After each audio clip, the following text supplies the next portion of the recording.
ఉన్నటువంటి ఒక ముఖ్యమైనటువంటి సమస్య ఇళ్ల స్థలాలు, ఇళ్ల పట్టాలు.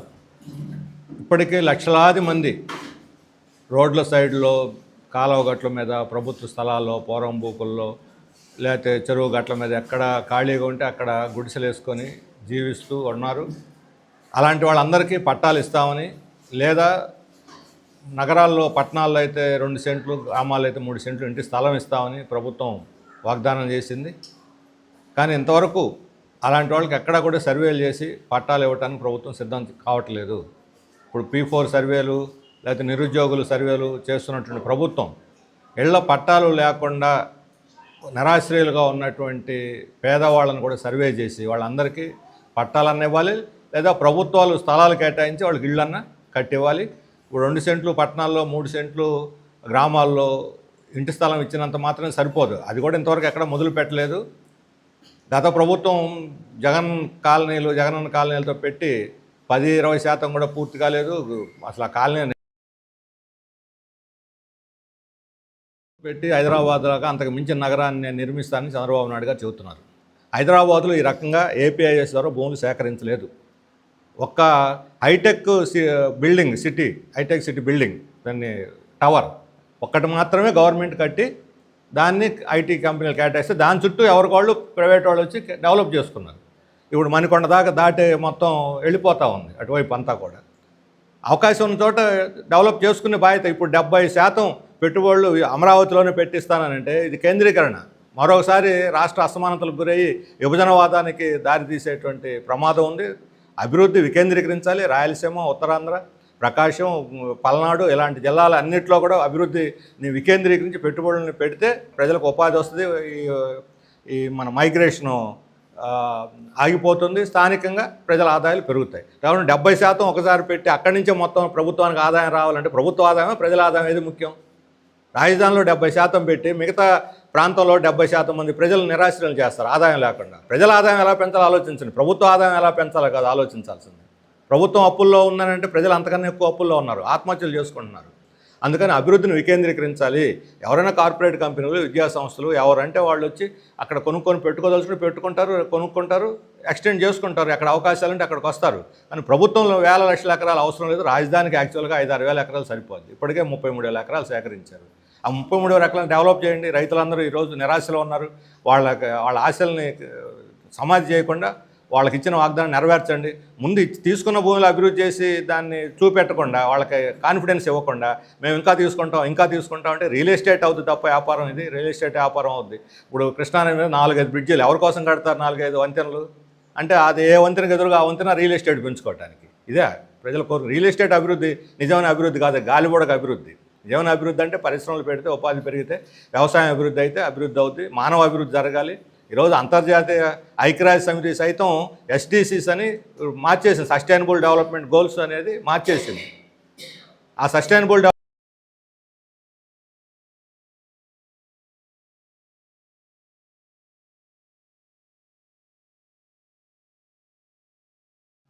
ఈ టిట్కో ఇళ్ళు కట్టించింది. అవి ఇప్పటికీ పూర్తి కాలేదు. బ్యాంకు వాళ్ళు నోటీసులు ఇస్తున్నారు, జప్తు నోటీసులు, వడ్డీలు కట్టాల్సి వస్తుంది. వాళ్ళకి ఇల్లు రానందువల్ల వాళ్ళు అద్దెలు కూడా చెల్లించుకోవాల్సి వస్తున్నది. ఇప్పుడు అవి కేటాయించినందువల్ల గత 5 సంవత్సరాలు కానీ ఇప్పుడు సంవత్సరం అయిపోయింది ఇప్పటికి కానీ అక్కడ మొక్కలు మొలిచి అన్నీ పగిలిపోయి, పైపులు పగిలిపోయి, గ్లాస్ అద్దాలు పగిలిపోయి, ఆయుష్య సగానికి సగం పడిపోయింది. బ్యాంకు వాళ్ళకి మాత్రం రుణం కట్టాలి, వడ్డీలు కట్టాలి, బయట అద్దెలు చెల్లించాలి. ఈ రకంగా జాతీయ సంపదని వృధా చేయటం, ప్రజల మీద అదనపు భారాన్ని వేయటం ఇది చాలా పెద్ద తప్పు. పాలకవర్గాలు చెప్పే మాటలకి చేస్తున్న పనికి సంబంధం లేదు. ఒకవైపు ప్రజలకి ఇళ్ళు కల్పించడానికేమో స్థలాలు లేవు, డబ్బులు 1,30,000, 1,50,000 ఇచ్చి ఇల్లు కట్టుకోమంటే ఎవరు కట్టుకుంటారండి? పునాదులు కూడా లేవు. 5 లక్షలను కనీసం ప్రభుత్వం దానికి ఇల్లు కట్టుకోవడానికి సహాయం చేయాలి. డబ్బులు సహాయం చేయకుండా స్థలం కేటాయించిన ఉపయోగం ఉంది. కేటాయించిన స్థలం కూడా చాలా చోట చూపెట్టలేదు, పట్టాలు చేతికి ఇచ్చిన. రెండో వైపున పేదవాళ్ళ ఇళ్ళు లాగొట్టేస్తున్నారు. ఇప్పుడు పశ్చిమ గోదావరి జిల్లా ఉండి చాలా పెద్ద సమస్యగా ఈరోజు మన ముందుకు వచ్చింది. అక్కడ గ్రామాలకు దాదాపు 700 మందిని ఇళ్లలో నుంచి లేపేశారు. ఇప్పుడు రఘురామరాజు గారు బహిరంగ చెబుతున్నారు మేము 15 రోజులు మిగతా కూల్చేస్తామని. అంటే కూల్చేయటం ఈ ప్రభుత్వం పనే? విధ్వంసాలే చేస్తారా? కట్టించడం లేదా? కట్టించకుండా ప్రత్యామ్నాయం చూపకుండా ఇళ్ళు కూల్చేసి దిక్కున్న చోటకు పోయి ఉండండి ఎక్కడ పడితే అక్కడ అని అంటే నిరాశ్రయం చేస్తే ఈ రకంగా పేదల్ని, ఇది న్యాయం అని అడుగుతున్నాను. ప్రభుత్వం మౌనంగా ఉంది. 10 రోజులుగా ఇది పెద్ద వివాదంగా పశ్చిమ గోదావరి జిల్లాలో నడుస్తూ ఉంటే రఘురామకృష్ణరాజు గారు బహిరంగంగా నేను ఇల్లు కూలగొట్టిస్తాను 15 రోజుల్లో అని చెబుతూ ఉంటే ప్రభుత్వం ఏమాత్రం మాట్లాడకుండా మౌనంగా ఎలా ఉంటుంది అని చెప్పి నేను అడుగుతున్నాను. అంటే మీరు చెప్పేటువంటి మాట మీద మీ మాట మీద చిత్తశుద్ధి మీకే లేదు. చెప్పే మాట మీద నిజంగా చిత్తశుద్ధి నిజాయితీ ఉంటే ఈ ప్రభుత్వం వెంటనే చర్యలు తీసుకొని అక్కడ వాళ్ళందరూ కూడా ప్రత్యామ్నాయం చూపెట్టాలి, ఇళ్ళు కట్టించాలి. దీని మీదకి తాటి చెట్టు ఎందుకు ఎక్కామంటే దూడ మీదకి అన్నట్టు ఎందుకు కూలగొట్టేస్తున్నామని అంటే నీళ్లు మురికి అవుతున్నాయి. ఇళ్ళు ఉన్న చోట మురికి కావా? డ్రైనేజ్ సిస్టమ్ పెట్టుకోవాలి. మీరు డ్రైనేజ్ సిస్టమ్ కల్పించకుండా సౌకర్యం రోడ్డు వేసింది, సిమెంట్ రోడ్డు వేశారు ఇంతకుముందు 10 ఏళ్ల క్రితమే. మరి డ్రైనేజ్ సిస్టమ్ ఎందుకు పెట్టలేదు? వాళ్ళు గుంతలు తవ్వుకొని టాయిలెట్ కట్టుకున్నారు. టాయిలెట్లో నుంచి ఊట దిగి కాలువలో కలుస్తుందట. అసలు ఏమైనా అర్థం ఉందా ఇది? పులి మేకను తింటానికి పులి ఆడిన సామెతలాగా ఉన్నాయి. ఇటువంటి సాకులు చూపెట్టి పేదవాళ్ళ ఇల్లు కూల్చడం అనేది చట్టవిరుద్ధం. వాళ్ళ ఇల్లు అన్నిటిగా పునర్నిర్మించాలి, కూలగొట్టడం ఆపాలని చెప్పి మేము డిమాండ్ చేస్తున్నాం. అలాగే మరొక వైపు భూముల్ని ఇష్టానుసారం కేటాయించేస్తున్నారు. ఇప్పుడు ఈరోజు తెలుగుదేశం వారు అధికారికంగా రిజైండర్ ఇచ్చారు. 99 పైసలకు మేము అమ్మలేదు, వర్షా కంపెనీకి 1,50,00,000కి అమ్మామని. ఈ వివరణ ఇవ్వడానికి 10-15 రోజులు పెట్టాల్సి వచ్చిందా మీకు అని నేను అడుగుతున్నాను. ఎప్పుడో 2021లో ₹1,00,00,000 అమ్మితే గత ప్రభుత్వం, ఈరోజు మరలా అదే 1,00,00,000కి ఎట్లా అమ్ముతారు? డబ్బులు వాల్యూ పెరగలేదా? సరే 1,50,00,000 90 అది ఒకవైపు ఉంచండి. అసలు ఆ కంపెనీ డేటా కంపెనీ దానికి ఉన్నటువంటి క్రెడిబిలిటీ ఏమిటి? డేటా కంపెనీ ఏమైనా అనుభవం? కనీసం పోనీ టీసీఎస్ అంటే అనుభవం ఉన్న కంపెనీ, ప్రజలు కూడా ఎంతోమంది నమ్మకం పెట్టుకుంటారు, ఇది వస్తుంది పెడతారు, ఈరోజు కాదు రేపైనా ఉద్యోగాలు వస్తాయని. ఇది ఏ నమ్మకంతో దీనికి మీరు భూములు కేటాయించారు? ఎట్లా అమ్ముతారు భూములను? అమ్మటమే, లీజు కాదు, కేటాయింపు కాదు. ప్రభుత్వానికి వాటా లేదు అందులో. 99 పైసలు కాదు, ₹1,00,00,000 ఇచ్చారు. ఎట్లా విశాఖ లాంటి నగరంలో అత్యంత విలువైనటువంటి ఆ కొండ మీద ₹1,00,00,000 వస్తుంది ఎకరాకి. పోనీ మేము చౌకగా ఇచ్చాము కంపెనీ పెట్టడానికంటే, పెట్టి కంపెనీ ఉపాధి కల్పిస్తుందా?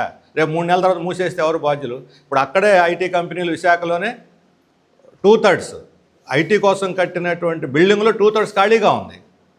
ఎందుకు ఇన్నేళ్ళు 10 ఏళ్ళు అయినా ఎందుకు కంపెనీలు రాలేదు అక్కడికి? ఎందుకు పెట్టలేదు? గత ప్రభుత్వం వైఫల్యం చెందింది, మీ ప్రభుత్వం పెట్టించవచ్చుగా. మరి కొత్తగా భూములకు ఇవ్వాల్సిన అవసరం ఉంది? అదానికి గత ప్రభుత్వం 130 ఎకరాలు కేటాయించిన డేటా సెంటర్ కోసం ఇంతవరకు అక్కడ ప్రారంభోత్సవం కూడా జరగలేదు, అది పునాదులు కూడా వేయలేదు. అసలు కార్యక్రమం అసలు ఏమీ లేదు. 4 ఏళ్ళు పాటు ఎందుకు ఉంది? ఆ భూములను వెనక్కి తీసుకోండి. అదానికి కేటాయించిన 130 ఎకరాలు వెనక్కి తీసుకోండి. వెంటనే వాళ్ళు కట్టాలి. కట్టకపోతే వేరే వాళ్ళు కేటాయించండి, లేదా ఇతర అభివృద్ధి కార్యక్రమాలకు ఉపయోగించండి. రైతుల భూములు బలవంతంగా లాక్కొని ఇప్పటికే వేలాది ఎకరాలు ఖాళీగా ఉంటే మళ్ళీ కొత్తగా భూములు సేకరిస్తాం, అభివృద్ధి చేస్తామంటే ప్రజలు నమ్మరు. ఉన్న భూముల్లో ముందు అభివృద్ధి చేయండి, అక్కడ పరిశ్రమలు పెట్టించండి, లేదా వెనక్కి తీసుకొని పేదలకు పంచండి. పేదలకు ఇవ్వడానికి భూములు లేవు, పెట్టుబడిదారులకు మాత్రం భూములు ఇస్తారు, వాళ్ళకి పెట్టరు. కంపెనీలు ఉద్యోగాలు ఎవరు, బ్యాంకుల్లో తాకట్టు పెడతారు, లోన్లు తీసుకుంటారు, ఎగ్గొడతారు, దేశాన్ని ముంచేస్తారు. ఇదే ఈరోజు అభివృద్ధి అంటే.